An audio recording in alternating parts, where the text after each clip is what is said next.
welcome back to Mean Streets Debriefed. I'm Luke Deckard. And I'm Matthew Booth.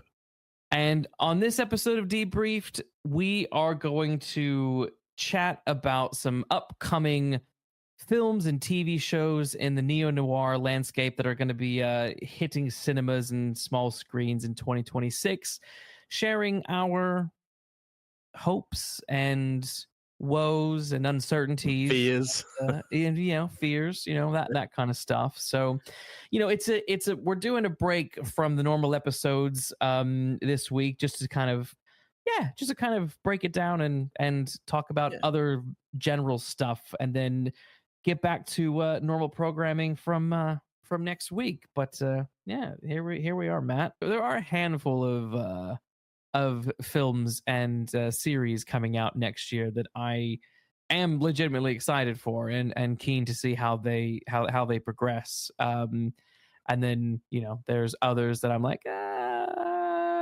we'll wait and see. Yeah. And there's some that I think, why are we doing this? Some of those are coming out in the beginning of the year. I don't know if you've ever listened to the YouTube channel, the guys over at Red Letter Media. But a few years ago, a number of years ago now, they used to do this thing in January where they would do a video called "Fuck You, It's January," and they would talk about all of the films coming out in January. And the point being is, all of them are garbage. Like, it's the studio releasing some of the worst films that just are filler to get something out, to make a little bit of a buck. Nothing that's going to really kind of blow your mind. Graveyard shift of film release. Yeah. And looking at some of these, I was like, ew. And then I saw the release dates for January, and it's like, oh, these are "Fuck You, It's January" films. Okay. Gotcha. This all makes sense. And I would even say that sort of bleeds into February. January, February are two really bad months where films that come out in those periods are rarely the ones that like pop. You know what I mean? Yeah. Every once in a while you get a surprise. Like, I remember when Deadpool, the first Deadpool movie was a February movie. Came out around Valentine's Day. And that was Fox's way of being like, we don't know if this is going to be any good. We don't know if this is going to be a success. And then that film was a smash hit, surprisingly really good. And then, subsequent releases got the big summer blockbuster release date. But, so every once in a while, so maybe one of these will surprise us. Well, we can always live in hope. Before we get into that stuff, have you been reading anything fun in the noirscape lately? I'm currently in the process of reading the Tim Weaver novels. Tim Weaver has written, it's quite a long series now, and it's one of those series that is crying out for a TV treatment. And they're all about a missing persons investigator. He doesn't call himself a private eye. He calls himself a missing persons investigator because he specializes in that sort of case. Like Sugar. Yeah, except he's not an alien. He's not an alien. Funnily enough, I've just been to a time recording a crime writing festival, and Sugar was brought up on a panel about the difference between a twist ending and a out of left field ending. Why? Come on, Death in the Dales. Why did you not bring me in for that? Tell them next time. If you're going to talk Sugar, bring Luke Deckard in. Next year, mate, you keep your diary free. All right, because I would love to have been there to talk Sugar, because I loved that twist. Yeah. My jaw was Mike Craven. It was Mike Craven who raised it. He was sort of. I think he was more in my camp than yours. not that he didn't like it, but that he sort of just thought, well, where the hell has that come from? It is, though. I have to say, though, it is perfectly like foreshadowed. If you rewatch it, it is literally all there. It is all there. Yeah, maybe I need to revisit Sugar actually, because I wonder if it's one of those things that. Now I know, because I think I said on our episode on Sugar, when it happened, I just wanted to throw the remote control through the TV. But now I know it's happened, and now I know it's coming. Yeah, I might be a bit more forgiving for it, so I might rewatch Sugar. I would rewatch it because I did rewatch it. I've rewatched it a couple of times, and it hits every time for me. it's all peppered in, the kind of his quirkiness, and you also the amount of like blood loss and violence that he sustains is beyond what a human Yeah, there's things like that can that I'll probably endure. pick up on second Yeah. viewing. Yeah, yeah. I'll give it another go. But yeah, and so these Tim Weaver books, the character's called David Raker, and he's an ex-journalist, and he's a missing persons investigator, like I say. And the first book has got for me what is an irresistible twist, which is this a setup, I should say, not twist. This woman comes to see him and says, "My son died 2 years ago, whatever it was. Except yesterday I saw him in the street, and I want to know what happened." You know, and that is as setups go, that's pretty impressive, I think. Good. And I'm about 4 or 5 books in, and I'm really enjoying them. They're thrillers, perhaps more than sort of detective stories. He follows clues. They're very action packed as well, you know. But he's got a really good writing style. I'm really enjoying him. So the first person, primarily first person, but there's a few scenes that are in the third person. So you get a mix of narrative point of view. But he manages to avoid the temptation to do any Chandlerisms. He's got his own style. So yeah, recommended. It's interesting that you mentioned that he kind of jumps back and forth with the first person and third person, because I've been reading. I have like 3 books on the go. One of those books is Thin Air by Robert B. Parker. It's a Spencer novel. And this one does a very different thing to what most of his Spencer novels do. And essentially the plot is that the setup is that his friend, Spencer's friend, Frank Belson, who is one of the cops for the Boston Police Department, his wife has gone missing. And what the main cast don't know is, was she abducted, or has she gone willingly into the arms of a former lover, right? Yeah. But what's interesting, as you as the reader, you know straight away, because he's intersplicing it with this other characters, with this her name is Lisa St. Clair. He's splicing up the chapters from Spencer to then chapters with her, where we're in her mind, so we actually know like where she stands on this, which is, so it's an interesting little device. It's always fun when like you see these kind of breaks from like the typical pattern with like your first person PI novels, where you're used to just being stuck solely in the PI's head, but then it's like, oh, actually you can break it up and you can do something a little bit different. You can do. But the trick with that is also is being able to still maintain like tension and thrill. And Thin Air is able to still accomplish that, because even though you have an idea of what her situation is, there's still, and you're waiting for Spencer to catch up with the mystery, there's still oncoming danger. It's written very, it's basically, this is more like written like a TV show or a film, where you're cut between what's happening with the villain, or things like that. Yeah, exactly. Which is fun. What I'm also reading for the first time is Robert Campbell's Alice in La La Land, the second Whistler novel. I'm not very far into it, but like this is such good writing. Like this is just delicious neo-noir, what you want. It's from the 80s, so it just has it's set in LA, and it just has a wonderful slime and sleaze to just about everything. Like I've been really enjoying this book so far, so I would highly recommend. I'll look into that. This one, and I do love. There's a quotation at the front of the book by someone who's in the book, which I found really funny, because I read the quotation and I'm like, who is this person? Like I tried to look them up, and like Google said this quote doesn't exist. I'm like, it does exist. It's in the front of this book. And then I as I started to read, it's like, oh, this is a character in the book. But it's the quote is fun. It says, pretty soon you won't have to bother living your life. All you'll have to do is buy the movie. Yeah, that's a good quote. And this is from 1987. Yeah. And then when you fast forward to 2025, and everyone is like shoving their fucking faces in TikTok and Instagram, filtering their lives and all this kind of stuff, and turning their lives into a show for other people. You're just like, my God.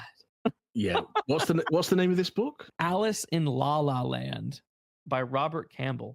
He's a screenwriter. We covered, because he did Machine Gun Kelly, which we covered a few episodes ago. I don't know, several episodes ago. We covered that. And when I was looking into him with that episode, I was stumbling upon all of his different novels, and I thought, oh, this one sounds really good. So I got a whole host of Robert Campbell books downstairs, but this is the first one I've really sunk my teeth into, and it's excellent. The only other thing noirish that I've read lately is I read the issue 1 of SpiderNoir. They're doing another Spider-Man noir miniseries, all in preparation for the TV series that is coming out next year, which is something we'll talk about in a little bit. I assume. The first issue is quite fun. It's Peter Parker is he's a hard-boiled private eye, and you think about Peter Parker as this like down on his luck kid in school.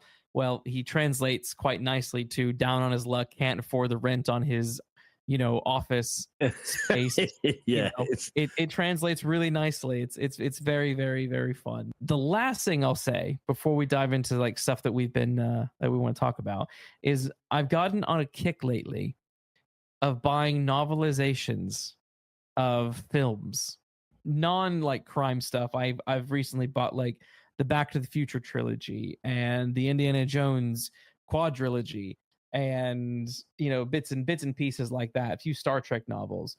But then I started finding ones that like I didn't realize had novelizations. So I bought the RoboCop novelization. I got The Long Kiss Goodnight, Shane Black's The Long Kiss Goodnight, Lethal Weapon. I saw Lethal Weapon. And I mean, the intro is fascinating. The intro really expands on what is happening with the young woman who we see in the beginning of the film, who jumps off or falls off the ledge of her building. It's such an interesting, different perspective. And that's been really interesting. And also Riggs, his sort of introduction is very, very different to what you get in the film. So it's fun because you see what these authors get to do with the scripts, and it's always interesting to speculate what version of the script did they have. Yeah, exactly. Because you mentioned the Indiana Jones quadrilogy, and I'm fairly certain sadly I haven't got many more, but I'm fairly certain that in the Temple of Doom novelization they have the scene where Willie is captured by the Prime Minister, which takes place after who's going to go to whose room first, all that nonsense. And he's killed the guard with his whip and the fan. He goes to Willie's room and he finds the secret passage, and the film then cuts to him in that secret passage with all the bugs. But before that, there is a scene where, or just after that maybe, there is a scene where Willie goes back to her room and is caught by the Prime Minister, which is how she then ends up in the cage to be put into the lava. Whereas in the film, she just appears in the cage, and you just think, I'd love to get my hands on those early scripts to see. Exactly. See whether, like you say, what version they had. Yes. Because they're never the same. In my experience of novelizations of movies, they are never the same. Because also, I got to be honest, I mean, I got the Batman books, Batman Returns, Batman Forever.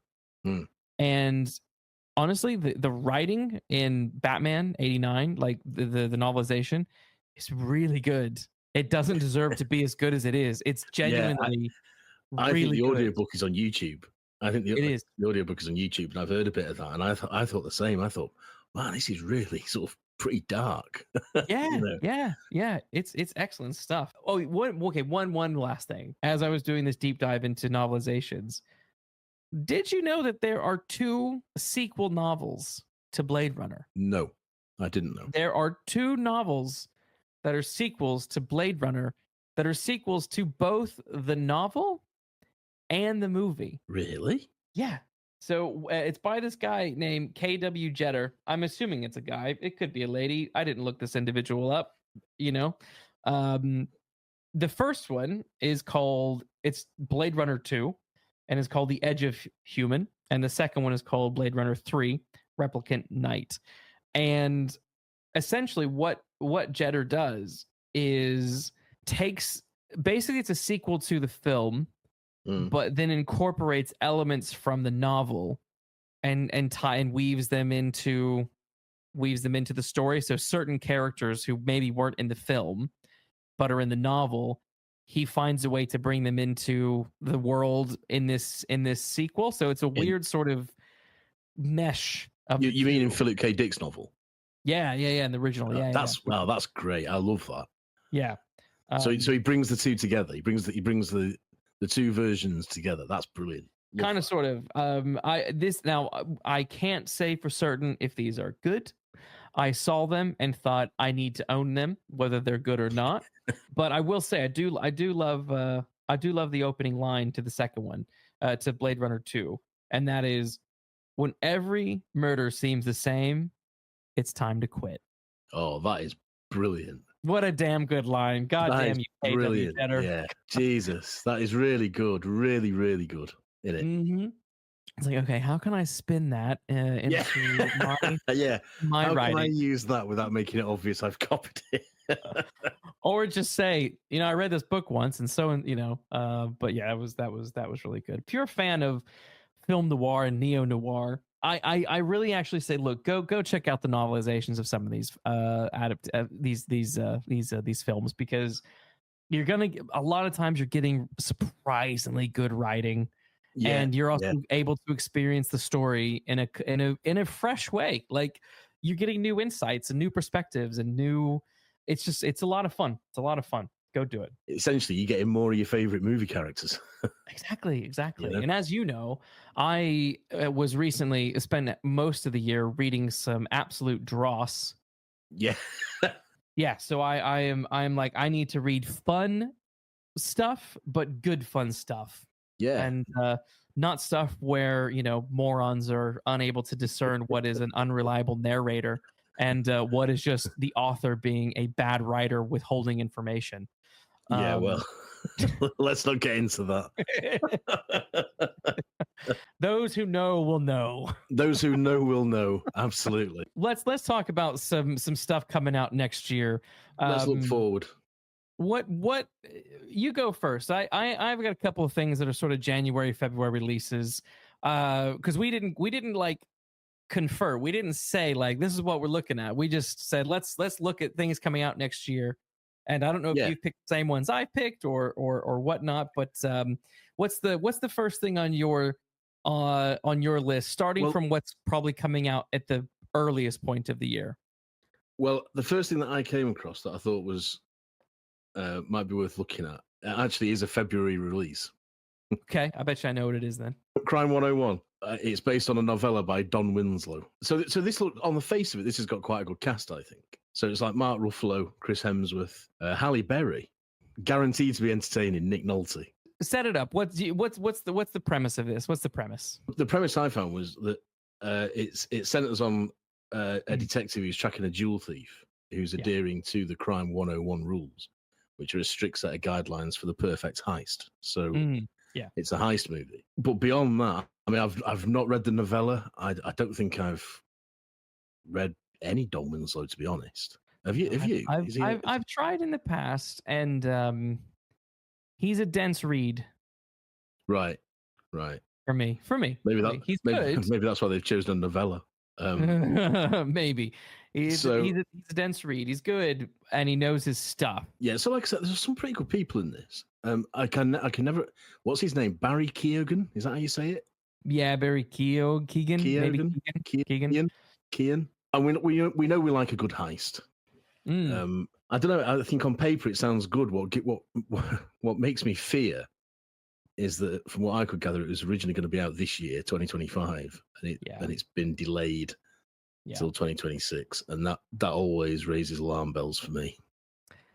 Yeah, delays aren't good, and being dumped in February doesn't instill much hope. No, and the director's not somebody that I know either. His name is Bart Layton. But he also co-wrote the screenplay with Peter Strowan. Yeah. who did Tinker Tailor Soldier Spy, and also Conclave. Both of which are excellent. Yeah. Yeah.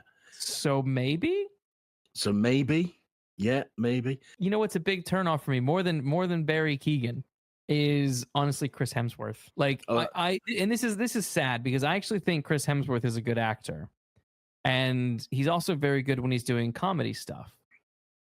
But I can't point to a film where I'm like, that is a good film starring Chris Evans. Or sorry, Chris Hemsworth. That might be the same for both Chris's. It might be the same for both Chris's. It might be the same. I'm being facetious. But like Hemsworth is like, for example, like he's really good as Thor when he's in like the Avengers, when he's supporting character, right? But like Men in Black, International, blah, Thor, all of the Thor films just really don't work for me, like at all. No, I don't know. That was the problem with Thor for me. That in the Avengers, when he's up against other people, okay, because he's only part of it. Mm-hmm. But I'm not interested in him enough to carry his own 2-hour film. Yeah. Whereas the other Avengers, I mean, apart from Hawkeye, and I agree, he's good as Thor, but I haven't seen him do much else. Somebody suggested to me recently that he might have been a good James Bond, and I was like, no, he really wouldn't. He's also really not English. He'd just be a Daniel Craig clone to me. Well, he would look better than Daniel Craig. He's a more sophisticated looking guy than Daniel. Well, he's more conventionally handsome, I suppose, than Daniel Craig, but he'd still look like a bouncer. Probably. He's too big. He's too big.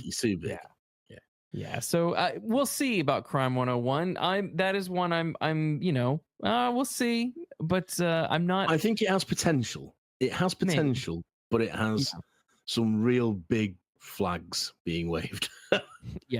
Flags of caution for me as well. One that I almost want to see just out of like morbid curiosity is is The Rip. The Rip is a film starring Matt Damon and Ben Affleck. Along other names like Sasha Calle, who was Supergirl in The Flash, Kyle Chandler, who was every time I think of Kyle Chandler, I just think of the show Tomorrow's Newspaper Today, where he is kind of like a superhero, where he gets Tomorrow's Newspaper Today. He goes and stops all the like bad things from happening to all the people that are reported about in the newspaper. Yeah, I do remember that. Yeah. I love that show when I was a kid.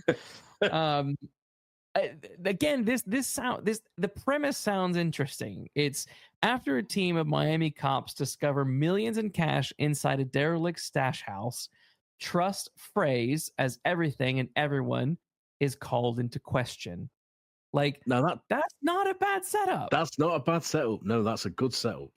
And Ben Affleck and Matt Damon have a track record of doing good films together. Yeah. This film is directed by the guy who directed The A-Team, though. Oh, right. Okay. I would have Joe Carnahan. I would have preferred it if you'd said directed the A-Team series. Nope. The movie. I don't know what other glaring problem for me with this film is that it is also a Netflix film. We know what Netflix track record on Mean Streets is like, don't we? Yep. Do you think it's going to be more of the same? I wouldn't be surprised. I mean, I worry that it will. I worry that it will. So I'm sort of like, I'm curious because I like this setup, but I just will it pay off? That's what I'm just not sure. Again, a bit like Crime 101 on paper, it looks as if it might be quite good. It has the potential to be good.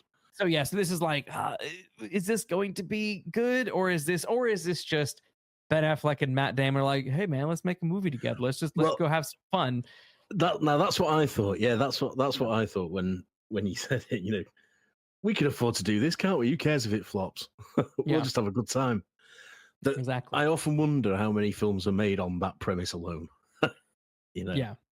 Because I can't see any other reason for them to be made. Yeah, no, it was, yeah. So we'll see. Like this, I mean, this literally sounds like it could be the premise of a Miami Vice episode. You know what I mean? But Yeah, yeah, we'll see how this. I think it'll be good to see. I mean, when they're good, Damon and Affleck are very watchable. Yeah, I would say they're always good. It's just that the films that they're in aren't always good. Yeah, maybe so. Yeah, maybe so. I mean, that's certainly true of that movie. We covered it on an episode where he plays TV Superman. Oh, Hollywoodland. Yeah, that's certainly true. That he's the best thing in that, Affleck. Yeah, you know. Yeah. I don't know where I stand on his Batman. I've not seen the films enough to make a. I genuinely think his Batman is good. I think Zack Snyder would have done much better to have just written and directed a Batman movie starring Ben Affleck than doing a Superman movie. All right. Genuinely. Yeah. Because the Batman bits in Batman v Superman are pretty fun. Like I don't love that movie by any stretch, but like the Batman bits are pretty good. And his Batman, like I buy into his Batman. Yeah, there are two bits that I do like in that film, but Batman bits that I like in that film. And that is the warehouse fight, which everyone praises. That is a good bit. And that guy's head in the ground. Yeah, yeah, and the bit where he appears to Lex Luthor in prison. That's good. That is. I think that's good. And the bit where he's on the wall when that is also good. You know, when he's saving the trafficked girls. Yeah, yeah. You know, that's Batman to me. That's Batman to me. Yeah. And I much prefer the idea that his cowl has got something that distorts his voice than him talking like this. Yeah, know? I like that. I think that's a great idea. I don't know why people. The party scene is also good when it's Bruce Wayne in that party scene and he comes across Wonder Woman. And stuff. Yeah. You know, it's a shame that film sucks because there's some good. There really are some good Batman bits in that terrible Superman movie. Yeah, there is a good Bruce Wayne line actually in that party scene where Clark Kent comes up to him and says, "Clark Kent, Daily Planet," and he asks him about the vigilante. And Bruce Wayne says, "Daily Planet, do I own that one?" Yeah. I mean, that is a Bruce Wayne thing. That's the mask of Bruce Wayne thing to say, you know. Yeah. Really good. I dug it. I dug him as Batman. So no, I you know, so look, I like Damon, I like Affleck, I like Kyle Chandler, I like Sasha Calle. We'll see. We'll see if the only thing this has got against it is the director then, really.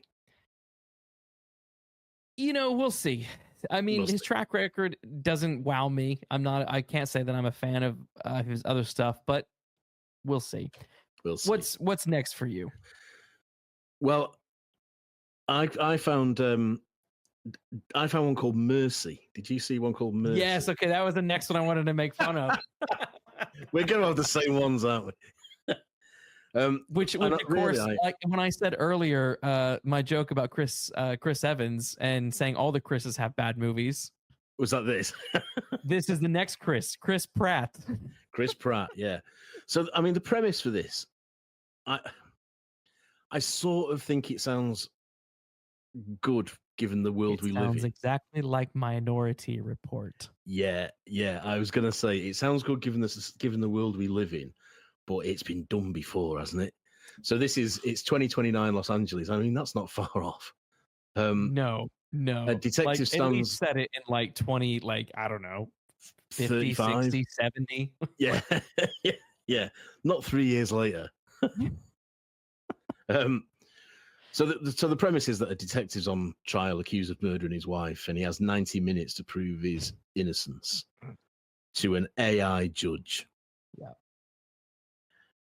Now Rebecca Ferguson's in this. That's a draw. Love Rebecca Ferguson. She was one of the best things about the latter Mission Impossible films until they unceremoniously killed her off. I think she's the best thing about the Shining sequel. Oh, she is fantastic in that. Man. She's the best thing about that by far.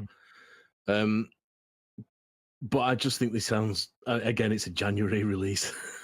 Yep, and it just sounds January hokey. And it's Amazon. And it's Amazon. It's an Amazon Prime release that just Amazon, like Netflix, has a really scatty track record for me. Like, some things are great. Like, I love shows like Bosch. I thought The Expanse was really good. I now can't think of anything else that's Amazon original, Prime original, that I'm like, oh, that was really good. No, I can't.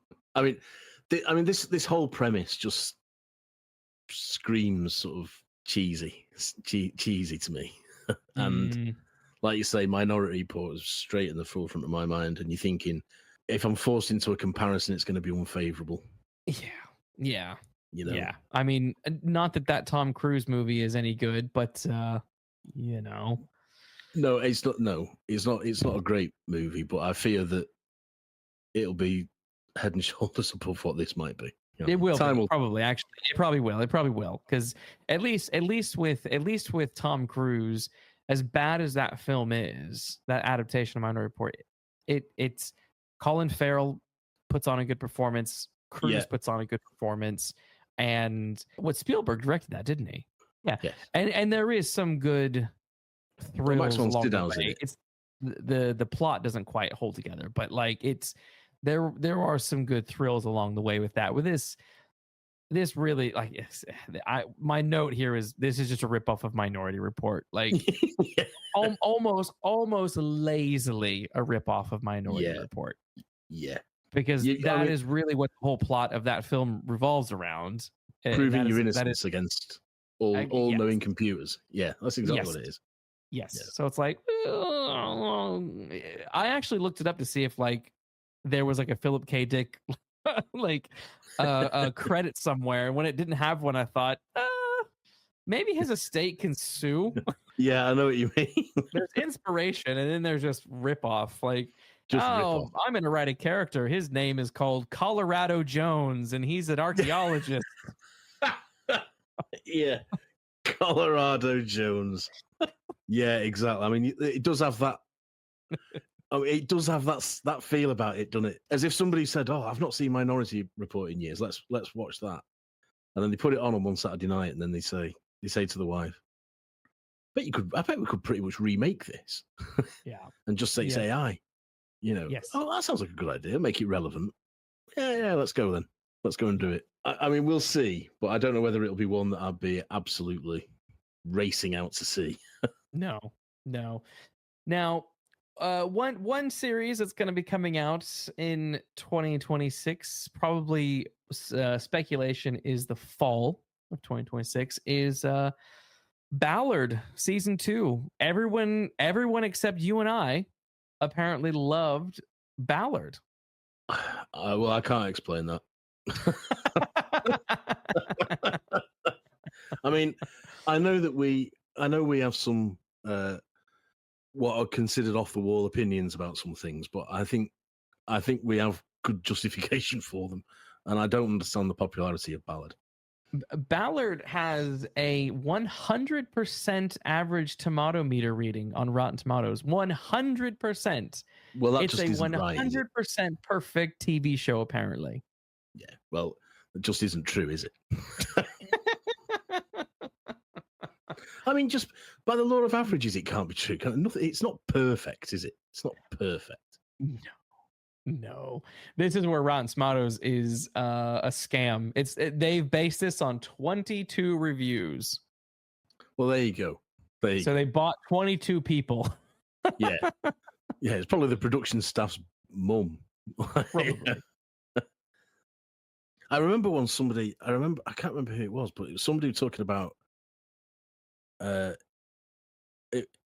reviews on Amazon for books. It was an author event.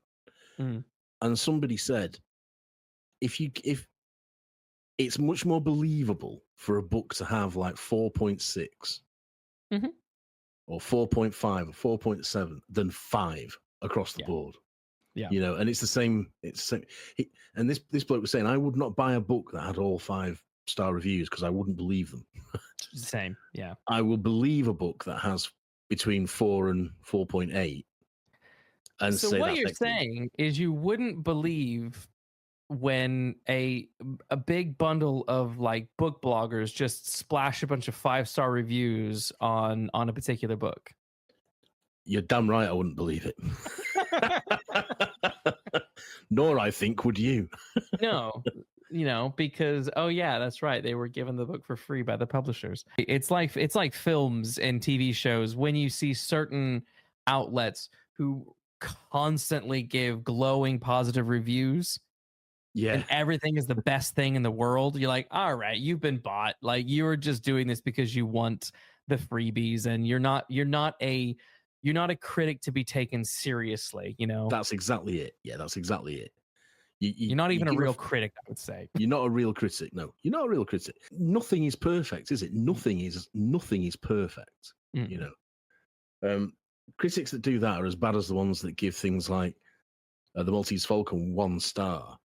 Because it arrives and the box is broken. Spinning off of Ballard, they are doing this. Isn't going to come out next year, but it will come out probably 2027. But worth talking about briefly. They're doing a Bosch prequel. Bosch is getting the Dexter Original Sin treatment, and Endeavor. Bosch First Watch, about his younger years as a as an early cop. Yeah, he's getting the Endeavor treatment. I would go with the Dexter Original Sin comparison, because Endeavor is actually really good. Well, yeah. And Dexter Original Sin is not as good and felt repetitive. And I worry that Bosch First Watch is going to be similar. It's going to be, because with Endeavor, you don't watch Endeavor and feel like you're being bombarded with guess what's coming in the future. There's a little bit of that. But it's tastefully, if that's the right word, handled, and it's sparingly done. Yes. And what makes Endeavor sing for me is that they've made him a character in his own right. Mm-hmm. So he isn't just like someone playing John Thor as a young man. They've made him a character that can stand on his own 2 feet, who just happens to grow into. If Bosch First Watch takes that approach, that would be good. I would be up for it. I like the character of Harry Bosch. I think he's great. Personally, I would prefer just to see Titus Welliver just continue as Harry Bosch doing private investigating stuff, because that was Bosch Legacy seasons 1 and 2 were freaking great until season 3 was ruined when it had to be a backdoor pilot for Ballard. Didn't even give him a proper ending, which just absolutely infuriated me. Yeah, so when I said at the start of this episode that there are some that made me think, why are we doing this? This is what I meant. Because like you, I thought, why can't we just have Bosch? Yeah. Why can't we just have a series of that? 9 seasons or so. Yeah, why can't we just have more of that? Yeah. And it made me think about so I'm a big fan of Wallander or Wallander, the Henning Mankell thing.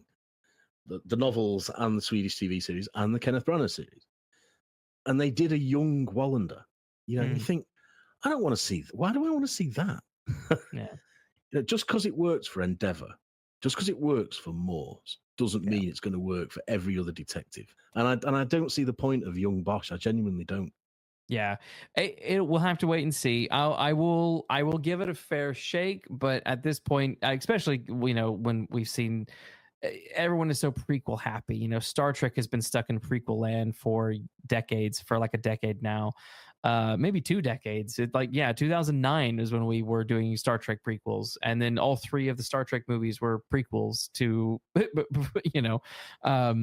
to them actually being normal, like their normal Star Trek selves. All the TV shows were prequels, and so you're just sort of it's a very prequeled out world at the moment. Dexter falling into that same pattern with Original Sin that just was an attempt to relive glory days, that just didn't quite know what to do with itself, and of course that was canceled after 1 season, so surprise. Yeah, exactly. I just wonder why this is happening. You know, well, I think the Bosch name is such a big name for Amazon. And it's like, we need to keep going with Bosch because people love Bosch and they want more Bosch. For whatever reason, they're not continuing with Titus's iteration. And that's been clearly transferred over to to Ballard. You know, we've had our, you know, I don't know what the politics are behind it, but you know, they've moved over to that, and that's where they're putting their big bucks into into their big cop show. But I think, you know, I think they realized that not having Bosch anywhere was probably not a good thing for them, and they thought we need to get more out of this name. I get that, but all the more reason to just, you know, I know that there will be reasons behind it, but give us Bosch. Titus, exactly. If we think people want more Bosch, then why don't we just give them more Bosch? I mean, that's not a difficult equation to solve, I don't think. Yeah, but like you say, there'll be politics in it somewhere, money probably. Yeah, who knows what? Who knows what? Now, there's a few things coming out next year. Okay, one thing that I do know that's coming out, I'll go with the last thing that I know have a release date for. And that is, I'm very excited for Daredevil Born Again Season 2. Yeah. Yeah. Because you know what they did? You remember when we did our review, and at the end of it, I was like, you know what? I read the comic that this was based on the Kingpin being mayor, and at the end of that, you know, there's this big scene where at the end, Daredevil assembles all of his people, Jessica Jones, Luke Cage, all, you know, gets his crew together and says, all right, we're going to take this motherfucker down. Yeah. And then they do an imitation of that scene at the end of Daredevil Born Again, and it's all these like rando people that weren't weren't in the show. And I thought, oh man, I thought you were gonna like you know, do something awesome and have Jessica Jones back, have Kristen Ritter back, and get Luke Cage back, and all the, you know, get these guys back from the, you know, and end your show with that, because that would have been badass. Yeah. Clearly they heard us, because guess who's back? Kristen Ritter is back as Jessica Jones. Rumors that Foggy Nelson is back as well, so who knows, what is he really dead, or is this going to be flashback stuff? But you know, will Luke Cage come back? I'm not sure. I would like to see Luke Cage back. I haven't heard if he's come back as well, but you know, I'm glad that at least we're getting Jessica Jones back. Yeah, absolutely. I mean, I remember you saying that on the episode we did, and it just seemed to me then what wasted opportunity, a total waste of an opportunity to have a bit of, you know, a high class fanboying, I suppose. You know, and it just seemed a shame that they didn't do what the comics did, and it just seems a waste, like a total lost opportunity, like I say. My assumption is that they didn't have the time or the information, because Daredevil Born Again Season 1 was, I would say, traumatized by being rewritten. Yeah. You know, that they didn't know for sure what they could or couldn't do by the end. So this was the best they could do. The best they could do. Well, and you know what I would be happy for them to do is refilm that stupid end scene and just replace it. Yeah. Now that they've got everyone in place, you mean? Yeah. Just film it again. I really feel this will probably be a marked improvement, and I'm interested to see what they cut. Are they going to cut that really annoying like BB report that, you know, that was going on throughout the show, where they're kind of stopping and doing guy on the street interviews with Ben Urich's niece, who, interesting concept as a character, but didn't contribute anything. No. And I think we made the point, didn't we, when we talked about it? It's really obvious, you know, where they backtracked. Yeah. And yes, I think if they've sort of, because they backtracked then, I think they'll probably have a clearer idea of where they're going and where they want to go with it now. So it ought, all stars being aligned, it ought to be an improvement on what was already pretty good, a pretty welcome return, you know. So yeah. Given all of its flaws and given all its problems, it was still very. I was entertained and I was having fun with it. So you could, you know, as a fix-up job, it turned out way better than it probably should have. But than it had any right. yes. So I'm excited for a proper a proper season of Daredevil to return that is devoid of controversy and rewrites and reshoots. Yeah. Yeah. And like you say, if they can refilm that ending and just sort of replace it and not almost not say anything, then it'll be. I would say do it. Just do it. I mean, James Gunn did it with Peacemaker. He the original season 1 ended with a cameo from the Zack Snyder Justice League. He replaced it with his Green Lantern and everyone who appears in the Superman 2025 film. Yeah. Oh well. So just James Gunn the situation. Come on, do it. Do it, Marvel. Do it, you cowards. But yeah, what's next on your list of Well, next is a personal one, really. They're making a new Maigret. And it's a French film. And it's Maigret et le mort amoureux. Sure. It's based on a book called Maigret et les Villards. And the reason I've chosen this is Maigret has been really badly done to since the 60s. Since the Rupert Davis TV series. And I think Maigret deserves it. The books are so good and they are so noir that they deserve a wider sort of mass audience. So any attempt to bring Maigret to the screen properly, and I stress the word properly, I welcome. And this one looks pretty good. The bloke playing Maigret looks pretty good. He's obviously a French actor, so I don't know who he is, but he's called Denis Podalides. And because we've recently had or about to have a young Maigret set in contemporary times, and I just think that is a travesty. This is set I think that's already come and gone, I think it's coming. Has it come and gone? Oh, well, That's already been out, and I heard like nothing about it. And I heard nothing about it either, which is why I think it's not been released. I'm pretty sure it's come and gone. Pretty sure. I think this film is actually set in the 2000s, but I can live with that to a certain extent because he looks like Maigret should look to me. And I just think it's, we've had Gerard Depardieu doing it and he's about, just way too big in every respect. Yeah. Rowan Atkinson's TV series I thought was interesting, but not what I think Maigret should look like and how the books describe him. And this fella's looks pretty good. He looks like the image I have from the books. And I think anyone that doesn't know the Maigret books should get into them. And I hope this film does something to, even if it's by word of mouth and streaming, whatever, to take people to those books because they really are worth reading. So I saw that there was a Maigret film coming out. I think again it's February, and I just thought, I will give that some slack because it's not a US release. No, it's not a US release. No, it's a French. It's normally US releases that are January and February that suck ass. Yeah. So I mean, I don't know anything about the personnel of this film. They're all French filmmakers, and I'm not an expert in French cinema. But based on the images I've seen so far, based on the book that it is based on, which is all about corruption in high places. I mean, that's a familiar theme for us. I'm really looking forward to this, and I hope I get a chance to see it. And I think it's a well-intentioned and well-meaning production, and I think it's very welcome. I find it very welcome. So this is one I am particularly looking forward to.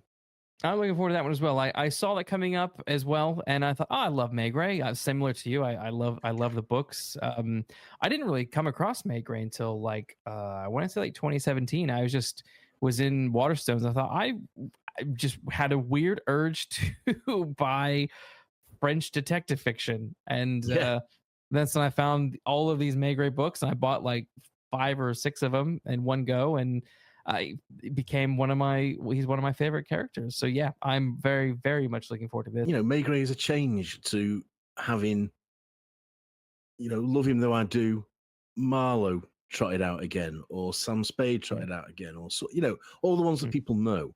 Maigret doesn't have anywhere near the screen presence that they have already, and I think he deserves it. So yeah, totally. Now, speaking of well-intentioned, there's no firm release date, but it is apparently going to come out in 2026, and that is Blade Runner 2099, the sequel to Blade Runner 2049, which is the sequel to Blade Runner. I don't know. This is an Amazon Prime show.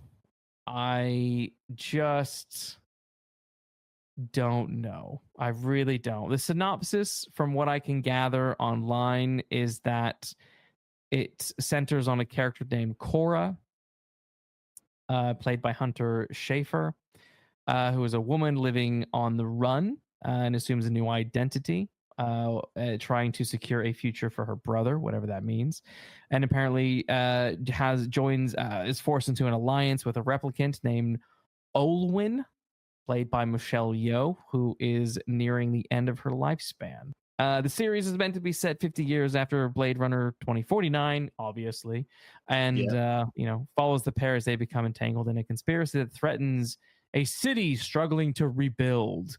And you got to sort of wonder, well, I mean, everything was in the process of being rebuilt in 2049. You telling me in 50 years you haven't rebuilt? Yeah. What else happens, and I just don't know. I don't know. I really love Blade Runner. I love Blade Runner 2049.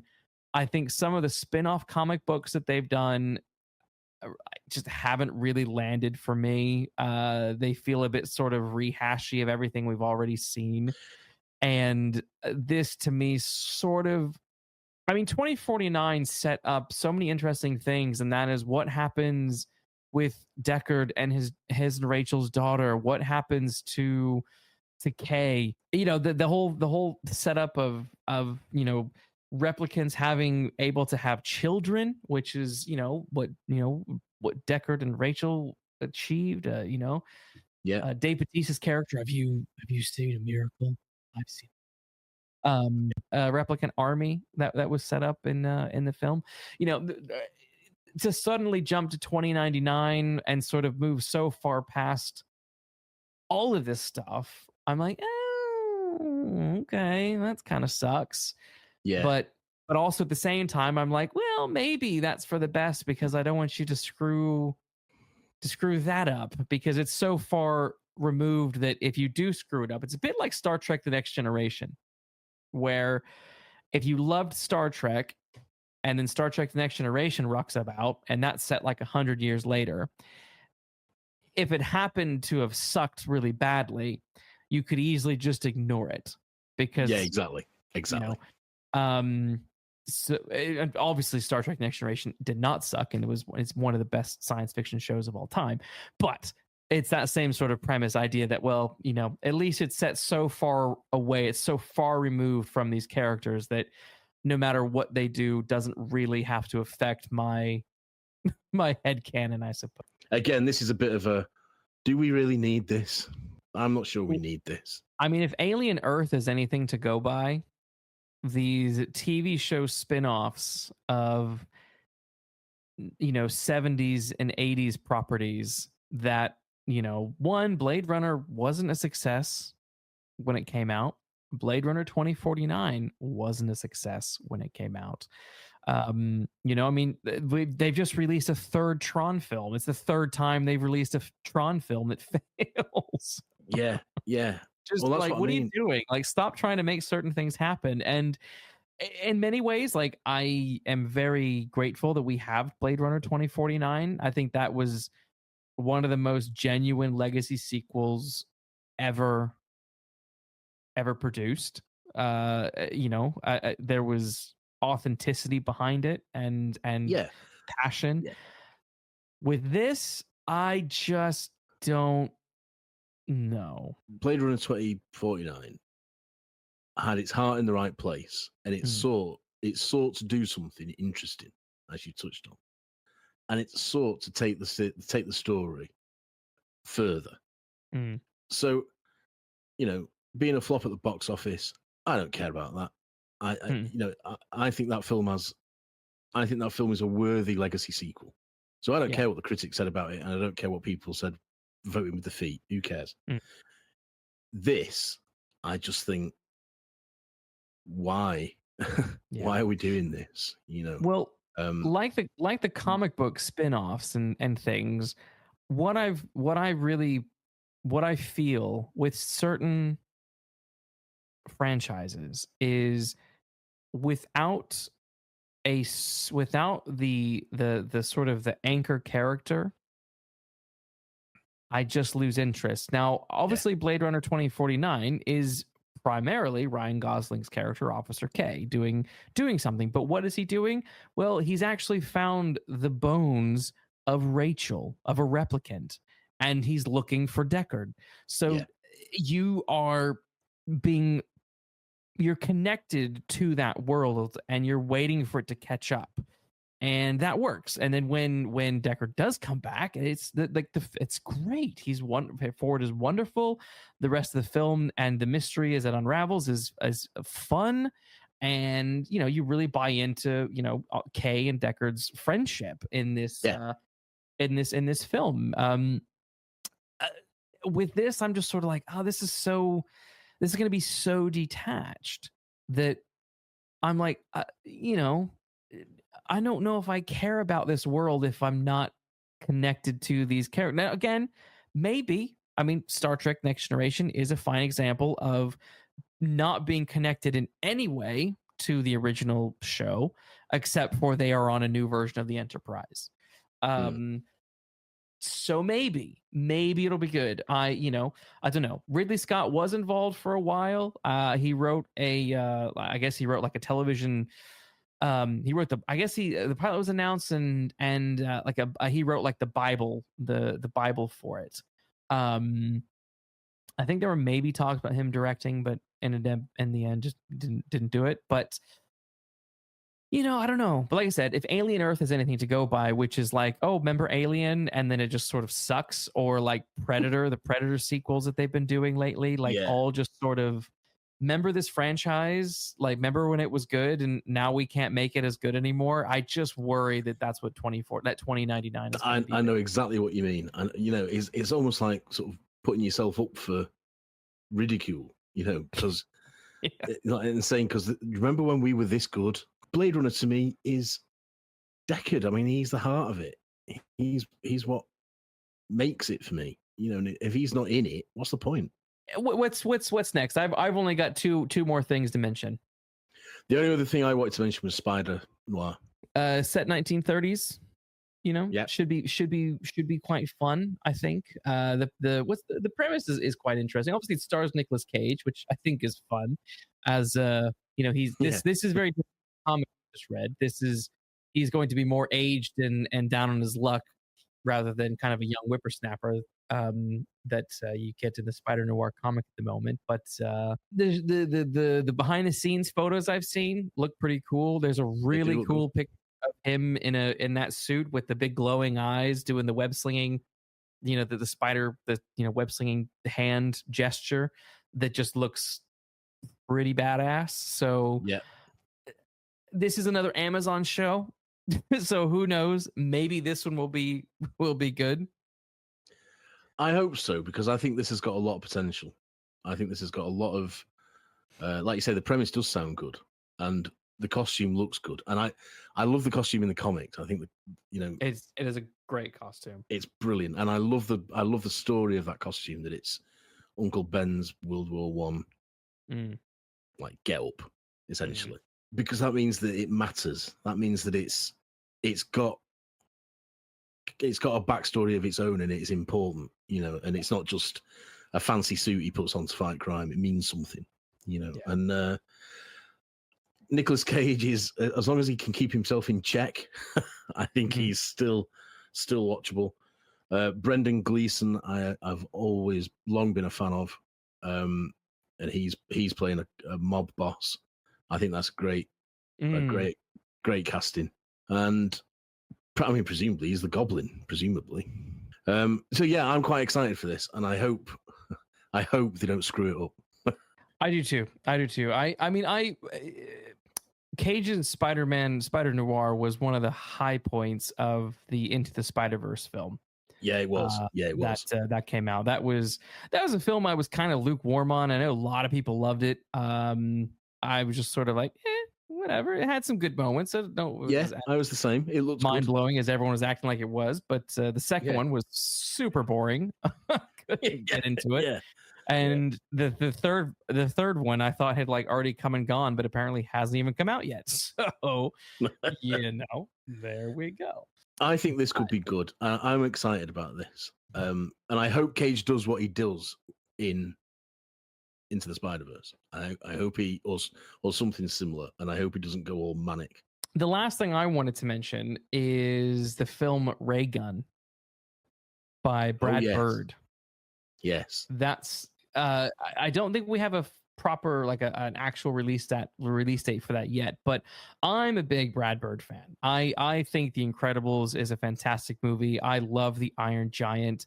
I think Mission Impossible Ghost Protocol is probably the second best Mission Impossible movie after the first one. It's just cooks on every level. Like Ratatouille is also a really very good film. I don't like Tomorrowland, but hey, you can't win them all. But Brad Bird is just, he does really good stuff. I have always been quite impressed with his films overall. And apparently he's been sitting on this Ray Gun idea for like, I don't know, what, 20, 30 years or something like that. Just really wanting to get late 90s. And now is finally kind of getting a go at it. And it's kind of described as like a mashup of like the Maltese Falcon and Buck Rogers. It's, a private detective in a sort of alternate universe where there's, humans and it's almost like a Blade Runner kind of world. It's like Brad Bird did the best Fantastic Four movie with The Incredibles, and now he's going to go and do essentially an animated Blade Runner film. It's like, is this going to be the Blade Runner that is better than Blade Runner 2099? Well, I was just going to say, I'm looking forward to this more than I am to Blade Runner 2099. Is he not the last human private eye on in existence or something? Yes, I think that's it. Yes, I think he's meant to be that. Yes, yeah. There's like the last human guy on Earth or something on like Earth, that, as it were. Yeah. I can't find much on the plot, but from what I have sort of pieced together, and this could just be jarbled mess from the internet world, but like he's apparently hired to investigate some pop star or something like that for, I don't know, infidelity, and someone trying to frame her for murdering her husband or something along those lines. If this is true, it's a very sort of classic like noir, neo-noir setup, but it just sounds like it's going to be in this incredibly fun futuristic Art Deco landscape of aliens and robots and Brad Birdiness. And I mean, like you, I think The Incredibles is fabulous. I think The Incredibles is brilliant, and I think Brad Bird's got something. I think he's got a talent. You have these one-line pitches, don't you?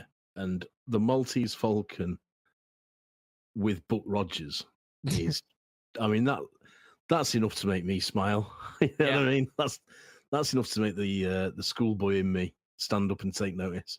And then, as I understand it, again, I couldn't find very much about it, apart from the fact that he's been trying to get it made for 30 odd years, and people keep saying it's too adult for kids. I mean, that again interests me.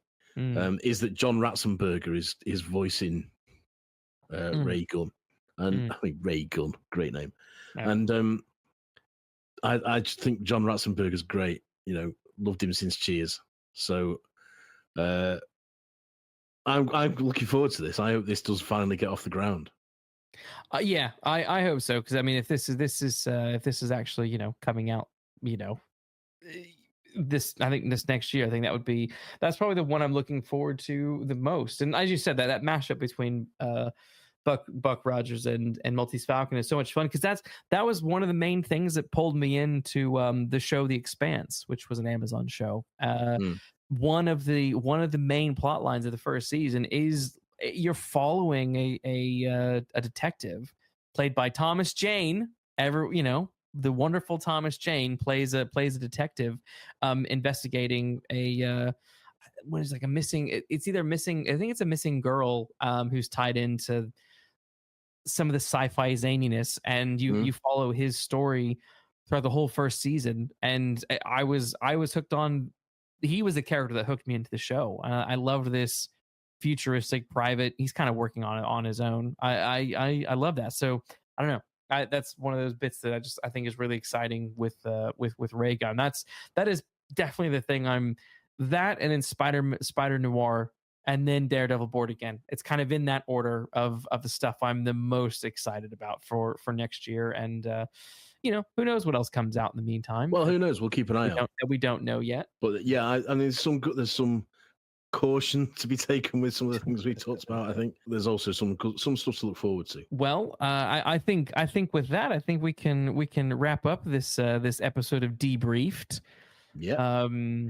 Obviously, we're back next week, aren't we? With a normal episode. It's our Halloween special, and we have picked a damn good film for you for your Halloween noir pleasure. We're talking about Angel Heart, starring Mickey Rourke and Robert De Niro, and all sorts of craziness. There's a lot to unravel in Angel Heart. Yes, not going to give it away whether we liked it or hate it. You're gonna have to tune in on for that one, but heck of an investigation. Sure is. So that should be fun for your for your holiday viewing. So you have a week, everyone, to go watch Angel Heart so you can be ready, primed and ready. Yeah. Thanks for tuning in to this episode of Debriefed, and we will see you again next week when we unravel the mysteries of Angel Heart. So in the meantime, take care walking down those mean streets.